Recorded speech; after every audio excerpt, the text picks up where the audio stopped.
मथा छा लिखी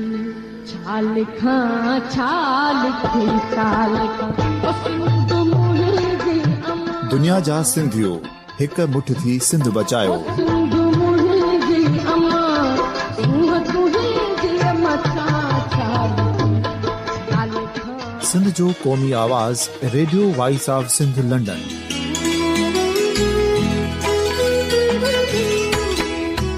radio voice of Sindh London पंहिंजी नशरियात में सिंध जी सियासत, समाज, इक़्तिसादियात, तारीख़, क़ौमी उमंगुनि ऐं अख़लाक़ियात मुतलिक़ सिंध जी हक़ीक़ी तर्जमानी कंदे प्रोग्रामनि खे असराइतो बणाइण लाइ सिंध जे घण घुरनि ऐं धरतीअ सां प्यार कंदड़ अदीबनि, दानिशवरनि, सहाफ़ियुनि, उस्तादनि, वकीलनि ऐं हर तबिके जे मानवारनि सजणनि खे सिंध में शऊरी इनकलाब लाइ सहकार जो सॾु ॾियूं था। अचो त गॾिजी सूफ़ियुनि ऐं संतनि वारी सिंध जो ओज हिक मुठ थी वरी वापसि आणण वारे सफ़र जा साथारी बणिजऊं।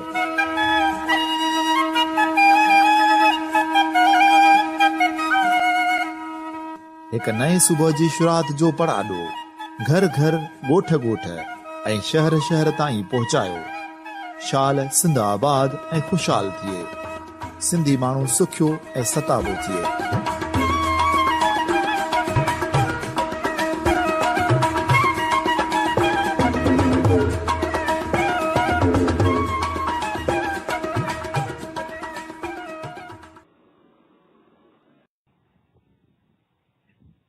Radio voice of Sindh London जा दोस्तो, अवां सभिनी खे रज़ा कुमरानी जो सलाम क़बूल पवे। दोस्तो, हिन वक़्तु इलेक्शनी बुखार खां पोइ जेको हिन वक़्तु वारो बुखार आहे उहो हुकूमत साज़ी जो बुखार आहे ऐं गॾोगॾु जंहिं अंदाज़ में इलेक्शन थी आहे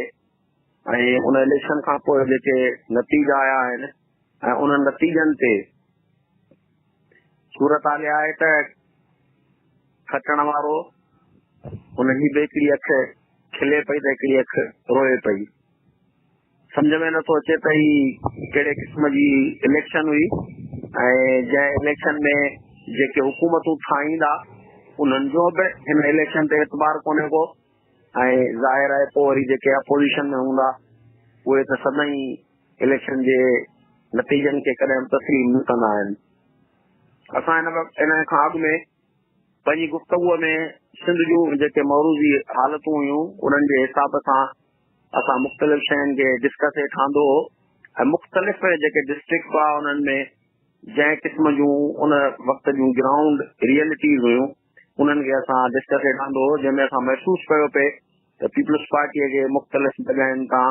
टफ टाइम मिलंदो ऐं माण्हुनि जा जेके रवैया आहिनि उनजे बुनियादनि ते रिज़ल्ट जेके आहिनि उहे इन तरीक़े जा कोन ईंदा जेके रिज़ल्ट जेके आहिनि हिन वक़्तु आया आहिनि। ज़ाहिर आहे त हिन इलेक्शन में हिकिड़ी जेका नयूं शयूं मुतारिफ़ करारायूं हुयूं उन में हिकिड़ो RTS सिस्टम हो ऐं इलेक्शनुनि जे ॾींहंनि इलेक्शनुनि खां अॻु में जेका प्रिज़ाइडिंग ऑफिसर जी ऐं सीनियर असिस्टेंट प्रिज़ाइडिंग ऑफिसर जी ॿिन्ही जी ट्रेनिंग थी पे उनमें नादरा जो जेको हमलो हो उन इन RTS सिस्टम जी जेका एप्लीकेशन थियूं मोबाइल जे ज़रिए जेके अपलोड करियूं हुयूं इलेक्शन कमीशन ऑफ पाकिस्तान हिकिड़ो जेको सिस्टम एडॉप्ट कयो नादरा जी मदद सां त उनमें इहे रिज़ल्ट जेके आहिनि फारम नंबर जेको 45 हो जंहिंमें रिज़ल्ट जेका आहे लिखी पई वई त उहो फारम नंबर 45 जेको आहे उहो उन्हनि खे उहो फारम जेको आहे सो उन मोबाइल जी एंड्रॉइड फोन जेको मोबाइल जेको हुनजे ज़रिए उहो उते मोकिलणो हो। हाणे इलेक्शन जे कंडक्शन जे ॾींहं ते थिए ई थो त कुझु फारम्स जेके आहिनि 45 जेके आहिनि उहे एंड्रॉइड फोन जे ज़रिए वञनि था इलेक्शन कमीशन ऑफ पाकिस्तान में ऐं पोइ अचानक उहे शयूं जेके आहिनि उते जेको सिस्टम आहे उहो चोक थो थी वञे, उहो सिस्टम जेको आहे जैम थो थी वञे। हाणे अॼु ॾींहं ताईं कोई ॿुधाए न सघियो आहे त उन सिस्टम ते छा को साइबर हमलो थियो, उन सिस्टम खे जेको आहे हिन खां अॻु में टेस्ट कयो वियो या कोन कयो वियो ऐं ही हुकूमत जेका पोई हुकूमत हुई उनजे 5 सालनि जे अरसे जे दौरान जेका अपोजिशन हुई जंहिंमें मर्कज़ में वेठल पाकिस्तान पीपुल्स पार्टी ऐं सेकंड नंबर ते वरी पोइ जेका हुई जंहिं सॼी इलेक्शन खे जेका पोई इलेक्शन हुई उनमें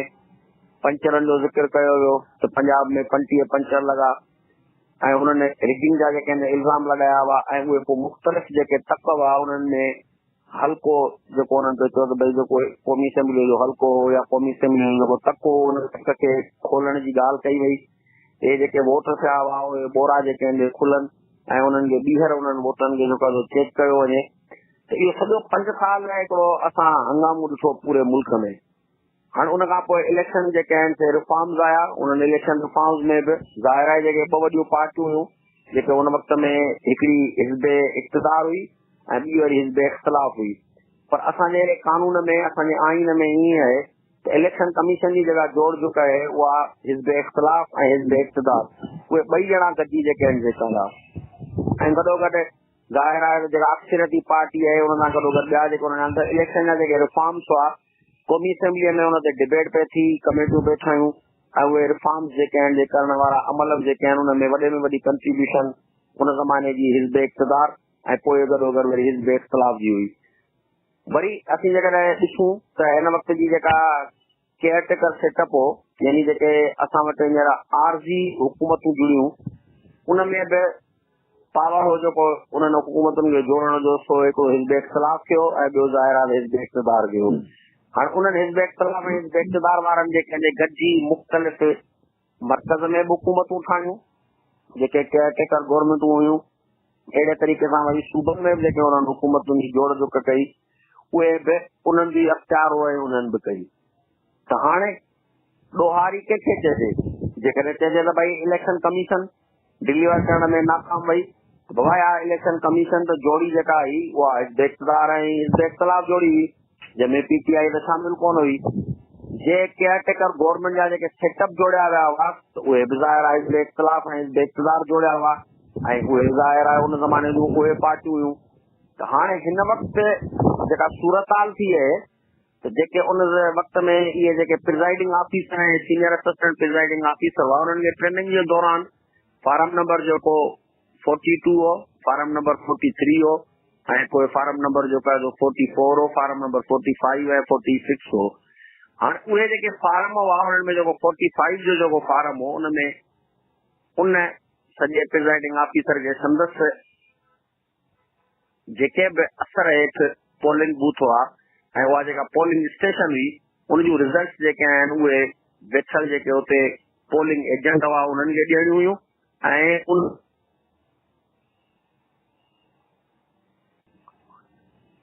जेके उन्हनि खे फार्म नंबर 45 हो उहो 45 फार्म जेको आहे प्रिज़ाइडिंग ऑफिसरनि खे ट्रेनिंग जे दौरान त इन क़िस्म जी ॼाण मुहैया कई वई हुई तो फार्म नंबर 45 सिर्फ़ु अव्हांखे पोलिंग एजेंट खे कोन ॾियणो पर फार्म नंबर 45 जेको आहे उहो जेको आलमी मुक़रर आहे मक़ामी मीडिया आहे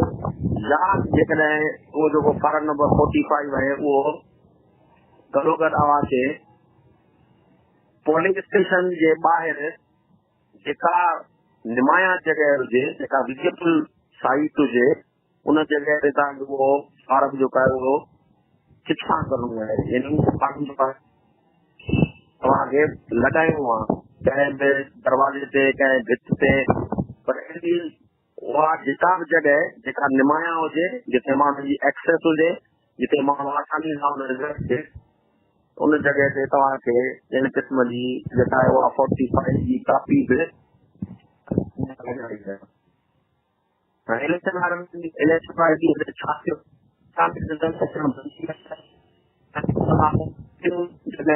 इन क़िस्म जूं शिकायतूं मीडिया जे ज़रिए असां बि ॿुधियूं त अचणु शुरू थी वियूं त असांजे पोलिंग एजेंट्स खे जेको आहे सो फार्म नंबर 45 कोन ॾिनो वञे। इलेक्शन कमीशन ऑफ पाकिस्तान उन ते पंहिंजे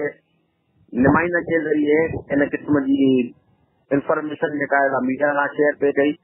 भई फार्म नंबर 45 वापर मिक़दार में सभी प्रिज़ाइडिंग ऑफिसरनि वटि मौजूदु आहिनि जेकॾहिं कंहिं ख़ासि जॻह ते फारम नंबर 45 न पियो ॾिनो वञे त पोइ उन्हनि जॻहनि जी तव्हां निशानदेही कयोसीं, उते उन्हनि खे चवंदासीं त हू फारम नंबर 45 जेको आहे तव्हांखे मुहैया कनि। ऐं राति जो देर सां इहा ॻाल्हि बि ॿुधाई वई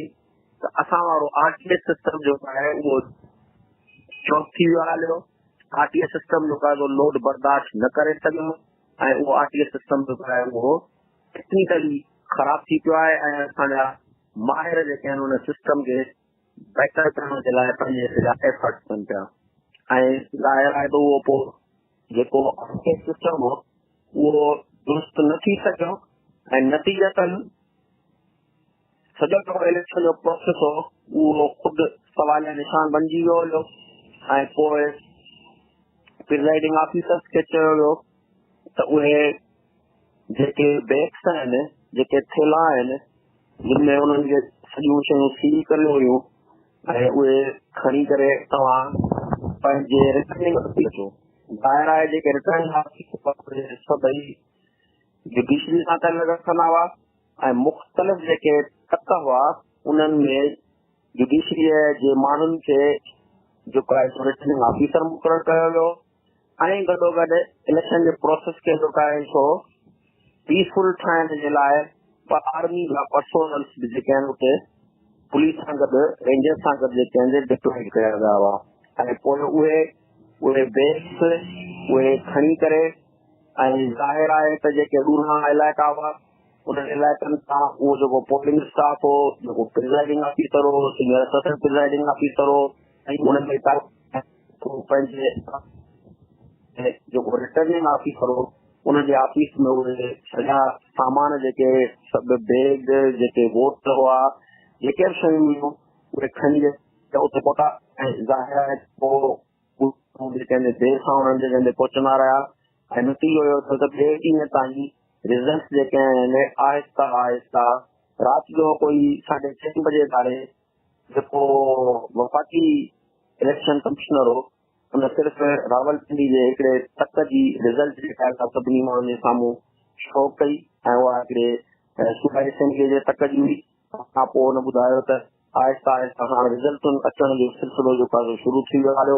ऐं अव्हांजो रिज़ल्ट जेके आहिनि हिते मिलण शुरू थी वेंदियूं आहिनि। असीं मीडिया खे बि तलक़ीन कयूं था त रिज़ल्ट जेके आहिनि उहे जेके असीं शो कंदासीं उहे ई तव्हां माण्हुनि सां शेयर कंदो ऐं इन हिसाब सां उन खां बाद में रिज़ल्ट जेके आहिनि ईंदियूं रहियूं स्लोली ऐं टे ॾींहं ताईं पोइ वरी राति ताईं मुख़्तलिफ़ तक जेके आहिनि उन्हनि जूं रिज़ल्ट जेके आहिनि आहिस्ता आहिस्ता मीडिया जे ज़रिए असां ताईं ऐं इलेक्शन कमीशन उन्हनि खे जेको आहे सो माण्हुनि जे साम्हूं प्रेज़ेंट कंदी रही। हाणे इन सॼी सूरताल में ॻाल्हि सम्झ में नथी अचे किसी बि थी सभिनी जमायतुनि जेको आहे सो उन इलेक्शन ते जेको आहे क्वेश्चन मार्क कयो आहे पर वरी साॻियो गॾो जमहूरियत जे नाले ते वरी प्रोसेस खे जेको आहे स्ट्रेंथन करण जे नाले ते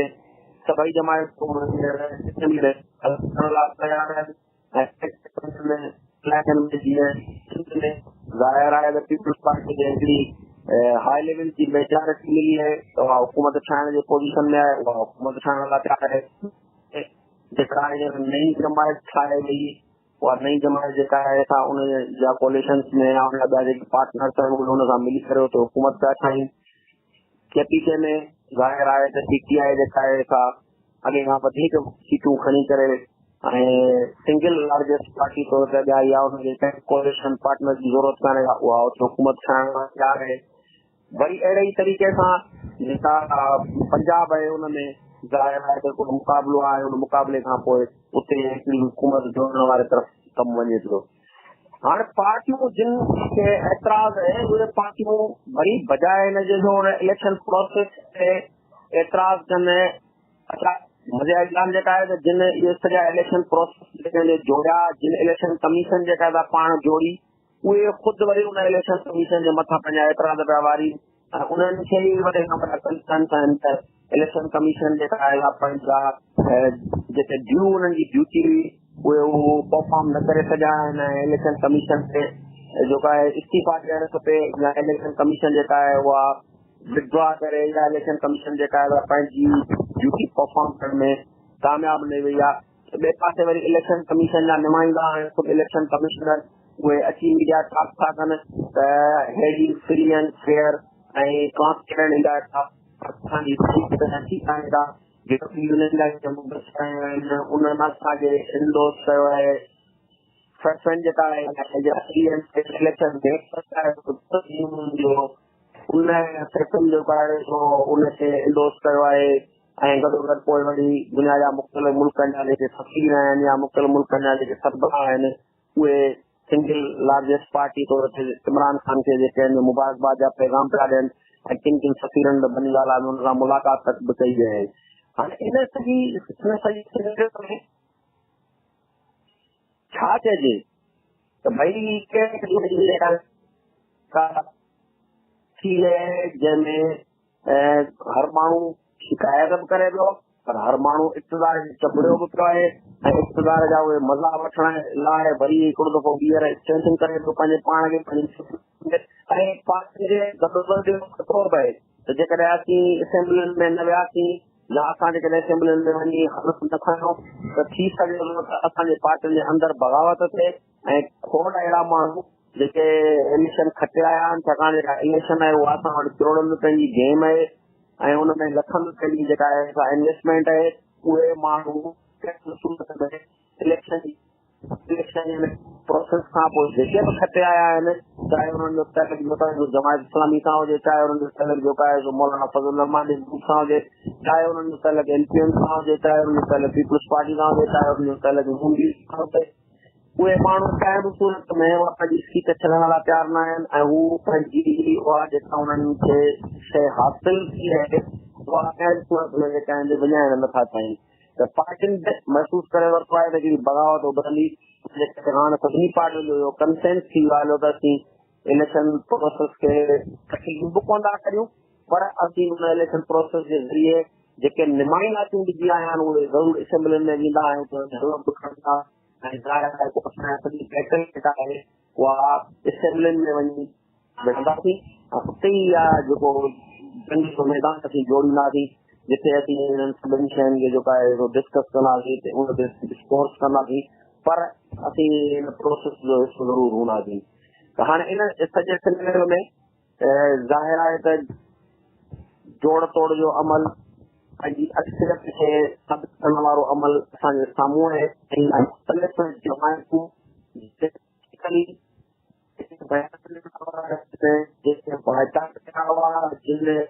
माना दवाऊं कयूं पिए दवाउनि खे छॾे करे ऐं अहिड़े क़िस्म जूं हरकतूं अहिड़े क़िस्म जा जेके आहिनि पंहिंजा अलाई चूंडण जे लाइ जेके तयारु आहिनि जिन जी सोच जिन जो जेका जिन जो मैनिफेस्टो जा जेके स्टेटमेंट्स उहे टोटली जमायतुनि खां डिफरेंट बस जीअं ताईं इलेक्टेबल जी ज़ाहिरा गेम आहे पॉलिटिक्स जेका आहे असांजे मुल्क में मुमकिनात जो जेको आहे सो खेल सम्झी थी वञे ऐं पॉलिटिक्स में असां वटि पॉलिटिक्स में असां वटि बदकिस्मती सां जंग ऐं चवंदा आहिनि मोहबत में सभु कुझु जाइज़ हूंदो आहे पर असां वटि वरी इहो थी आहे त सियासत में सभु कुझु जाइज़ आहे त लोटाक्रेसी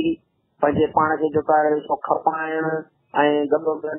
जेके बि मुरबा कायदा उसूल कानून उन्हनि खे तोड़ण उनखे सियासत कयो थो वञे ऐं असां वटि हिन क़िस्म जो जेको आहे रवैयो उहो आम जाम आहे। उनजे करे सभई पार्टियूं हिन वक़्तु जेके आहिनि पंहिंजा उहे नुमाइंदा जेके इलेक्शन खटे आया आहिनि उन्हनि खे बचाइण में पूरा आहिनि। किथे को नूं को असां मां को फॉरवर्ड ब्लॉक में जुड़ी वञे, जिथे असांजा माण्हू जेके आहिनि उहे जेके ॿी कंहिं पार्टीअ खे वञी सपोर्ट न कनि ऐं ज़ाहिर आहे त काफ़ी माण्हू कोन थियूं ऐं पोइ उहे आज़ाद उम्मीदवार आहिनि आज़ाद करण था हुकूमतुनि जोड़ण वारे अमल में शरीक आहिनि पार्टियूं उन्हनि जी दौड़ आहे ऐं आज़ाद उम्मीदवार वरी पंहिंजे पाण खे हिन वक़्तु पेश पिया कराइनि त असांखे छा मिलंदो जो असीं तव्हांजी पार्टी में शामिल थियूं। हीअ सॼी जेका सियासत आहे उहा मुमकिनात जो जेको आहे सो नालो उथी करे मैदान में आहे ऐं हर जमायत वेठी जेका साढी भई हाराए त वियासीं, पर जेके बचा लोग चंद्रदाना उन्हनि खे कीअं घणे खां घणो मुक़ाबिलो पेश करारायूं। हाणे इन में वरी बजाए हुनजे जो उहे जमायतूं जेके आहिनि पंहिंजे पाण खे पंहिंजे पाण खे रीअसेंबल कनि, न उन्हनि प्रोसेस जेके आहिनि जेके आहिनि ऐं गॾोगॾु असां वटि तस्लीम करण जो हुनर ई कोन्हे को। असां वटि पॉलिटिशियंस जेके आहिनि कॾहिं बि पंहिंजी ग़लतियुनि खे तस्लीम करण जे लाइ तयारु न आहिनि ऐं नतीजतन जेको आहे सो असां वटि उहे जेके जमायतूं आहिनि उहे जेके उन्हनि जा क़ाइदीन आहिनि उहे ॿिए खे ॾोहारी ऐं पंहिंजा मुफ़ादात गेन करण जे लाइ कंहिंसां बि मिलण लाइ ऐं जुड़ण लाइ पिया लॻा कान। ऐं एमपीएम जी ॻाल्हि करियां त एमपीएम ख़ुदि इहो थी सोचे त भई जॾहिं असांजे बानी हिन एमपीएम खे ठाहियो हो उनजे तरफ़ां त इलेक्शन जो बाइकाट हो, एमपीएम लंडन जे तरफ़ां त इलेक्शन जो बाइकाट हो, वरी जॾहिं एमपीएम लंडन जे तरफ़ां इलेक्शन जो बाइकाट हो त वरी पंहिंजे पाण में ई उन्हनि जो जेको झेड़ो हो जंहिंमें ख़ालिद मक़बूल सिद्दीकी जेका आहे उहो अॻवान उन जा अलॻि स्टेटमेंट पे आया। वरी एमपीएम जो जेको बहादराबाद ऐं एमपीएम जेका आहे वरी जेका ॿी एमपीएम जंहिंखे वरी सपोर्ट कयो फारूक सत्तार उन्हनि जा वरी हिक ॿिए में अलॻि अलॻि किताब आख़िर में वरी उन्हनि जी मजबूरी हुई त कोर्ट ताईं वञी जेके आहिनि केस कया हिक ॿिए ते त इलेक्शन कमीशन में वञी केस कयूं त भई असांजी जमायत अलॻि आहे, कन्वीनर उन्हनि जो आऊं आहियां। उन्हनि जेके ॿाराणियूं कयूं उन्हनि जेके माण्हुनि जे साम्हूं जेके आहिनि उबते क़िस्म जूं हरकतूं कयूं उन्हनि खे उन्हनि कॾहिं बि पंहिंजे पाण खे त उन्हनि कोन ॾिठो आहे असांजा धंधा कहिड़ा हुआ। वरी उन्हनि मां ई हिकिड़ो ग्रुप जेको पीएसपी जे नाले सां जुड़ियो हो या वरी तहरीक लबैक वारा जेके आहिनि उन्हनि जेके उन्हनि जा वोट ख़राब कया उन्हनि जेको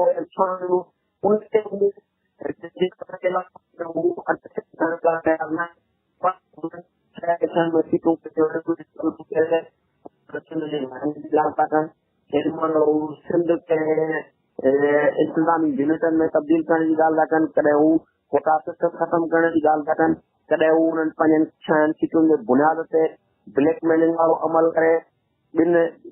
सूबे में रहंदड़ 2 क़ौमूं सूबे में रहंदड़ 2 ॿोलियूं ॻाल्हाइण वारा जेके हिक ॿिए में दोस्त आहिनि उन्हनि जे विच में नफ़रतुनि पचाइण जी कोशिशि था कनि। यानी बजाए हिनजे जो सियासी जमायतूं असांजा क़ाइदीन पंहिंजनि नाकामियुनि खे ॿीहर जांचीन ऐं पंहिंजे नाकामियुनि जी साइंसी तौर ते अभ्यास कनि, न हू उल्टो उन्हनि सभिनी अमलनि मां बि घणे खां घणी ब्लैकमेलिंग करे जेका गेन हासिल करण वारी सोच आहे उनखे हू अॻियां वधीक था कनि त असीं हुन शयुनि खे इन अंदाज़ में वठूं। सो हिन वक़्त जी सूरत हाल इहा आहे त ज़ाहिर आहे पीटीआई खे पूरे मुल्क में परहेज ऐं हू जेका आहे सा मुल्क में पंहिंजूं हुकूमतूं जोड़ण जे लाइ वधीक पुर उमीद आहे ऐं असां वटि ज़ाहिर आहे त सिंध में पीपुल्स पार्टी जेका आहे अणसिधी तरह सां दिल त ख़ुशि आहे त मर्कज़ में कुझु सीटूं वधी वियूं हुयूं। ज़ाहिर आहे त सिंध में सिंगल लार्जेस्ट पार्टी तौर ते हुनखे कंहिं कोलिशन पार्टनर जी ज़रूरत कान्हे का, हू 5 सालनि ताईं हुकूमत जो आज़ाद हैसियत में मौजूदु आहिनि। सोच आहे त भई असांजी ज़ाहिर हुकूमत जे लाइ ठाहिण जे लाइ असांखे कंहिं ॿिए जी ज़रूरत कोन्हे का, अॻे खां वधीक सीटूं खटियूं अथऊं ऐं ज़ाहिर आहे त हाणे जेके जिन माना हू ख़ुदि जॾहिं सीटूं खयूं आहिनि त उहो हक़ थी सम्झे ऐं ॿिए पासे वरी हुनखे इहो बि एतिराज़ आहे त भई इलेक्शन जेका आहे उहा रिग हुई, हिन इलेक्शन में रिग इलेक्शन जेका आहे उहा फेयर कोन हुई, हिन जे करे इलेक्शन खे असीं टोटली मुस्तरद था कयूं, पर इलेक्शन जा जेके नतीजा आहिनि जंहिंजे बुनियाद ते असां वारा माण्हू खटिया आहिनि उन्हनि खे असीं ओना कयूं उनजे बेसिस ते असीं जेका इहे डबल स्टैंडर्ड्स आहिनि ऐं उहे डबल स्टैंडर्ड में ख़ुदि करण वारा ॾियण वारी 2-4 खणण वारा इलेक्शन कमीशन जी तश्कील तव्हां पाण ॾिनी, नागा वारो जेको सिस्टम करोड़ रुपया क़ौम जा ख़र्च कराया तव्हां उहो सिस्टम तव्हां जोड़ियो, तव्हां कॾहिं हुन सिस्टम खे जेको आहे सो कॾहिं ट्रायल बेसिस ते जेको आहे हलाए कोन ॾिठो, तव्हां हुन सिस्टम खे जेको आहे भई ऑपरेट करे कोन ॾिठो त भई जेकॾहिं सिस्टम में जेकॾहिं एतिरा हज़ार जेके एतिरा हज़ार जेके पोलिंग स्टेशन आहिनि उन्हनि जा जेके नतीजा उतां खां असांजे जेके उतां जा जेके आहिनि पोलिंग ऑफिसर्स आहिनि ऐं उहे जॾहिं मोकिलींदा त इहो सिस्टम सॼो हिननि शयुनि खे बर्दाश्त करे सघंदो या सिस्टम जो उन्हनि शयुनि खे बर्दाश्त कोन करे सघंदो. God was better कई चवंदा त इंडियन साइबर जेका आहे सा असां सां सही आहे ट्राइब कयो आहे ऐं असांजो जेको नगरा जो जेको सिस्टम हो हुनखे फेल्यूअर थियण में जेको आहे ॿाहिरि मुल्क जो हथ आहे. त हाणे इहे सभु अजीब क़िस्म जो इतिहास ऐं अजीब क़िस्म जी जेका आहे सूरत हाल हिन मुल्क में जेका आहे पैदा करे छॾी वेठनि ऐं ज़ाहिर आहे त इंतज़ार में हो त इहे हुकूमतूं जुड़नि यानी सूबाई हुकूमतूं जुड़नि पोइ हुकूमत जेका आहे जुड़े त आहिस्ता आहिस्ता मामला दुरुस्त था थियनि ऐं सेटल था थियनि. बस जेका आहे सेटल थींदी या जे अंदाज़ में हिन वक़्तु जेके मुख़्तलिफ़ जेके आहिनि क़ुवतूं आहिनि जमात आहिनि उन्हनि वटि एतिरी अक्सरियत आहे जो जेका साहिब इक़्तिदार गुरू हूंदी उनखे हलण न ॾींदा उनखे चुरण न ॾींदा ऐं मुल्क में हिकिड़ी अफ़रा तफ़री आहे हिकिड़ी कयास वारी जेका सूरत हूंदी ऐं माण्हुनि जेको तब्दीलीअ जे लाइ जेको वोट ॾिनो आहे या इंजीनियर इलेक्शनूं थियूं आहिनि. हाणे इनखे केरु साबित कंदो या हिन ते केरु कंहिं वटि सबूत आहिनि केरु हिनखे डिस्कस करण जे लाइ तयारु आहे असांखे नज़र न थी अचे. त को माण्हू सिर्फ़ु जेको कॉस्मेटिक जेके एक्सपेरिमेंट आहिनि उहे पसंदि आहे पर हर माण्हू इक़्तिदार में पंहिंजे हिसे सभई पंहिंजूं तवानायूं ज़ाया करे पियो ऐं सभई पंहिंजूं तवानायूं ख़र्च करे पियो त चाहे सूरत में घणे खां घणो नफ़ो ऐं घणे खां घणी जेका हासिला हासिल करे सघूं. पोइ कुझु ॾींहंनि जे अंदरि अंदरि सूरत हाल वांदे थी वई ऐं फिल वक़्तु जेका पोज़ीशन आहे उन पोज़ीशन ते पाण डिस्कस कयो आहे ऐं ज़ाहिर आहे सिंध में हिकिड़ी ग्रैंड डेमोक्रेटिक सेना जेका ग्रुप्स जेके गॾिजी मैदान में आया हुआ उन्हनि बि को ख़ातिर ख़्वाह जेका रिज़ल्ट न ॾिनी ऐं ज़ाहिर आहे हुन में सोशल मीडिया जो उन में पंहिंजी जॻह ते किरदारु हो त उन ग्रुप में उहे माण्हू शामिल हुआ जिन जा जेके प्रो जेके आहिनि से पीपल बि कोन हुआ ऐं गॾोगॾु उन्हनि जा जेके रवैया आहिनि उहे सिंध दोस्त बि कोन्हनि जे हुनजे करे मालदीव जूं जेके हुननि जूं हरकतूं हुयूं सिंध जे माण्हू हुनखे ॿीहर सोशल मीडिया ते असांजे दोस्तनि अहबाबनि हुननि खे एक्सपोज़ कयो ऐं नतीजे में तो हू डिफेंसिव पोज़ीशन में हुआ ऐं वरी जेके नतीजा आया आहिनि उहे बि के ख़ासि तौर जे फेवर वारा नतीजा कोन्हनि उनजे करे उहे बि पंहिंजी फेस वैल्यू खे बचाइण जे लाइ जिते इलेक्शन असीं हड़ताल करियूं असीं ॿीहर इलेक्शन डिमांड करियूं त हाणे 21-22 जेके आहिनि अरब का ख़र्च थिया आहिनि जंहिंखां पोइ माना इलेक्शन थिए ऐं उन ते वरी जेके इलेक्शन में हिसो वरितो उन्हनि क्वेश्चन मार्क्स आहिनि. हाणे ही 70 सालनि जो अरसो गुज़री चुको आहे असांजी का बि इलेक्शन अहिड़ी इलेक्शन कान्हे का जेके असीं चवंदा फ्री हुई फेयर हुई ट्रांसपेरेंट हुई ऐं हुनजा जेके आयल नतीजा हुआ उन्हनि खे सभिनी माण्हुनि क़बूल कयो हुजे ऐं उन्हनि जमहूरियत खे अॻियां वधाइण में उन्हनि पंहिंजो रोल प्ले कयो हुजे. न असां वटि सभई ईअं थियो आहे त असां माज़ी में बि 5 साल पूरा थियण कोन ॾिना लेग पुलिंग एहतिजाज धरणा ऐं हुन सां गॾोगॾु जेके आहिनि मुल्क में अफ़रा तफ़री वारी सूरत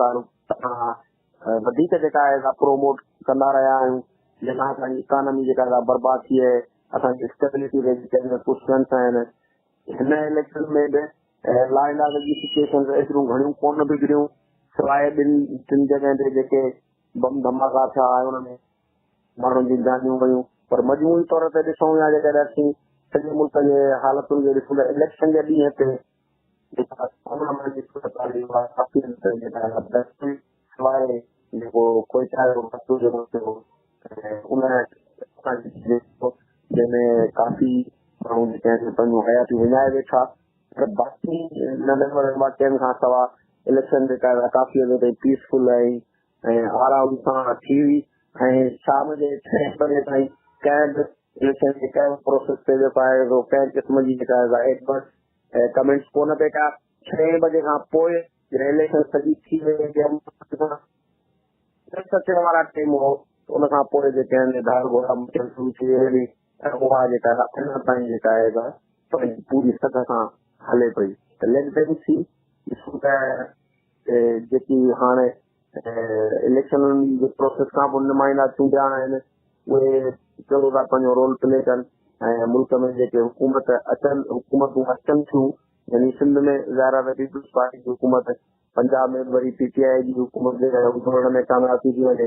ऐं नेशनल अवामी पार्टी ऐं ॿिया जेको हलाई आहिनि उहे गॾिजी हुकूमत जोड़ींदा। कॾहिं कॾहिं ज़ाहिर आहे ॿीहर इमरान खान वारी PTI जी हुकूमत हूंदी, त इन सॼी सिचुएशन खां पोइ मुल्क वधीक स्टेबल थिए थो या असां वटि वधीक अनस्टेबिलिटी जा जेके आहिनि ख़तरा ऐं असांजे मथां जेके आहिनि घुमंदा रहंदा, ऐं हर जेको असांजो ॾींहुं आहे उहो वधीक ॾुखिया ऐं तकलीफ़ वारो हुजे। होप आहे त चवंदा आहिनि त कहिड़ी बि ख़ूबसूरत जेका आमिरियत आहे उन खां वॾी बि जमहूरियत जेका आहे उहा भले केतिरी जमहूरियत जेका आहे कमज़ोर हुजे, जमहूरियत जेका आहे केतिरी जेका आहे उहा जेका आहे सा नातवान हुजे, पर उहा वरी बि हिकिड़ी आमिरियत खां वधीक जेका आहे बहितर तस्वर कई थी वञे। असीं बि जमहूरियत जी हिमायत कयूं था ऐं असीं चवंदा त जमहूरी अमल जेका आहे अॻियां वधे। तव्हां दोस्तनि जी महिरबानी।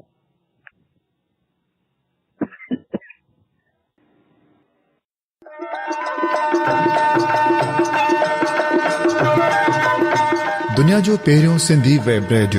Radio voice of Sindh London पंहिंजी नशरियात में सिंधी कम्युनिटीअ जो क़ौमी, समाजी ऐं सक़ाफ़ती तर्जुमान जी हैसियत में कमु करे रहियो आहे। मुख़्तलिफ़ प्रोग्राम ऐं लोक मौसीक़ी वसीले दुनिया जे सिंधियुनि खे हिकु लड़ीअ में पोइण जी कोशिश करे रहियो आहे। Radio voice of Sindh London खे सिंधी वॾे अंग में ॿुधी रहिया आहिनि। रेडियो खे अञा वधीक बहितर प्रोग्रामनि में मुस्तक़िल बुनियादनि ते हलाइण लाइ सिंधी कम्युनिटी पारां माली सहकार जी ज़रूरत आहे। सिंधियुनि जो क़ौमी आवाज़ radio voice of Sindh London कारोबारी न पर निज सिंधी कम्युनिटी बेस्ड रेडियो आहे। माली सहकार लाइ बैंक अकाउंट जा तफ़सील रेडियो जी वेबसाइट ते मौजूद आहिनि।